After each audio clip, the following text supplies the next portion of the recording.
thousands of kipper.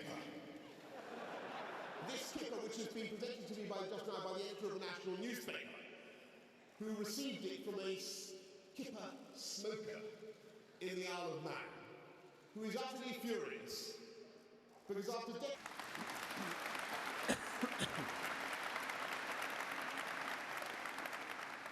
I want to tell you all tonight here in this fantastic Excel building that the hour is darkest before the dawn. And we're going to turn this thing round. And we're going to come back and we're going to win. And I'll tell you what we're going to do. I'll tell you what we're going to do. We're going to do several things. First and most important, we need to get Brexit done by October the 31st. We're not going to do it. So, we're going to beat it. We're going to beat it. So the problem with the backstop, as everybody understands it, I think, now in this country, is that it poses this appalling dilemma for the UK. You either have to accept that you remain forever within the EU customs union and in regulatory alignment with Brussels, even though you have no say in setting tariffs or in setting regulations, or else you have to accept that if the UK wanted to do things differently, we'd have to lose control of Northern Ireland. And I think that's an utterly intolerable. We'd see a division between the Union and between Great Britain and Northern Ireland. And I think that's an utterly intolerable choice. No democratic country could submit to that kind of choice.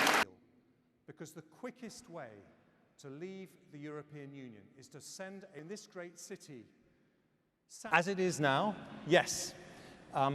We have to be, I wanted to get a deal, and so we have got to make some profound changes to that withdrawal agreement. That doesn't mean ripping up the whole thing, but it does mean that the backstop has to go. I am the country's diplomat-in-chief, and I have responsibility for our relationship with our most important ally.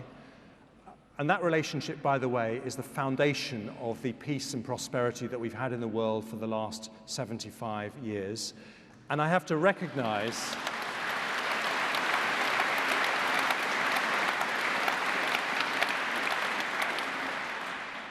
that the words I use need to be calibrated in a way that doesn't do lasting damage to that relationship. But I think I made my feelings very clear. I think I said in that Sun debate that I've got 3 half-Chinese children born on the NHS with British passports. I would be utterly appalled, horrified. It would be totally unacceptable to me or my wife if anyone ever told them to go back to China, and I hope no politician in this country ever would. Of Ireland. Priti Patel is nodding, so I'm feeling safe saying this. If I was going to talk about the austerity cuts that I had to bring in as part of David Cameron's cabinet in 2010, I think there were 2 areas where, with the benefit of hindsight, and it's easy to say these things, they went too far, and one of them was police numbers, and one of them was the social care system. So how do we solve it? I think we've got to do 2 things. First of all, local councils do need more money to deliver a basic standard of care in social care. And I want a 10-year plan for the social care system, just as I delivered a 10-year plan for the NHS. That was actually my next job.